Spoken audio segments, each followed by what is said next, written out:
రాదిలో భారీ వర్షాలు దంచి కొడుతున్నాయి. ఓవైపు చలి, మరోవైపు వర్షాలతో జనం తీవ్ర ఇబ్బందులు పడుతున్నారు.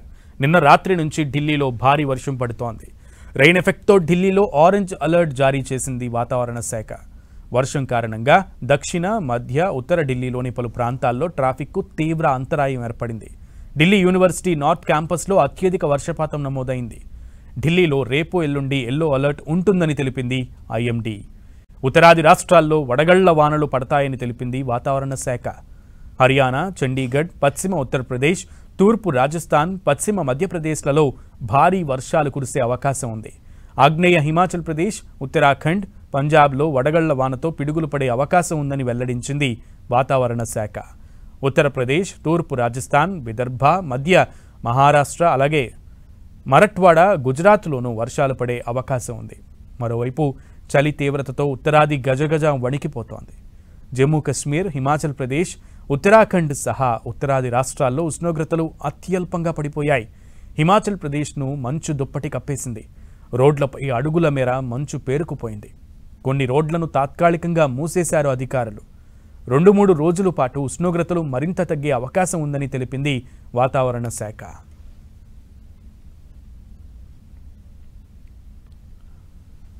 ఉత్తరాదిని చలి వణికిస్తోంది. చలి పంజా విసురుతోంది. మరో ప్రక్కన ఉత్తరాదిలో భారీ వర్షాలు పడుతున్నాయి. ఢిల్లీ అంతటా కూడా వర్షాలు దంచి కొడుతున్నాయి. ఢిల్లీలో రేపు ఎల్లుండి వర్షాలు ఎక్కువగా పడే అవకాశం ఉన్న నేపథ్యంలో ఎల్లో అలర్ట్ జారీ చేసింది ఐఎండీ.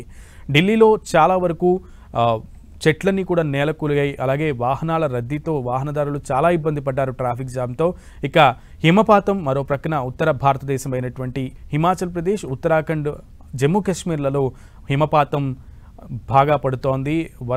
మంచు వర్షంలాగా కురుస్తుండటంతో అక్కడ ప్రజలందరూ కూడా అత్యల్ప ఉష్ణోగ్రతల్లో ఉంటున్నటువంటి పరిస్థితి ఉంది. ఈ నేపథ్యంలో వాతావరణ అధికారులు సూచనలు జారీ చేశారు. చలికాలంలో ఈ ఉత్తరాదిని వర్షాల బీభత్సం సృష్టించడంతో అప్రమత్తంగా ఉండాలంటూ ఉత్తర భారతీయ వాసులకు సూచనలు జారీ చేసింది ఐఎండీ.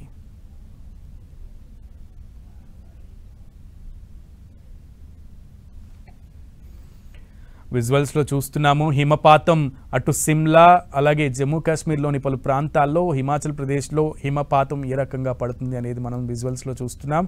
మంచు దుప్పట్లు కప్పుకున్నాయి ప్రాంతం అంతా కూడా. పిల్లలంతా కూడా ఉత్సాహంగా మంచులో ఆడుకుంటూ సేద తీరుతున్నారు. పెద్దలు కూడా ఆ మంచు పర్యాటకుల తాకిడి కూడా ఎక్కువగా పెరుగుతోంది. మంచు పడుతున్న ప్రదేశాలు కావడంతో భారతీయులందరూ కూడా చలికాలంలో ఎక్కువగా ఈ సిమ్లా వైపు, లేదంటే అనంతనాగ్, ఇలా డోడా, జమ్మూ కాశ్మీర్లోని పలు ప్రాంతాల్లో విహరించడానికి ఇష్టపడుతూ ఉంటారు. ఈ నేపథ్యంలో అక్కడ పర్యాటక రద్దీ కూడా పెరిగింది.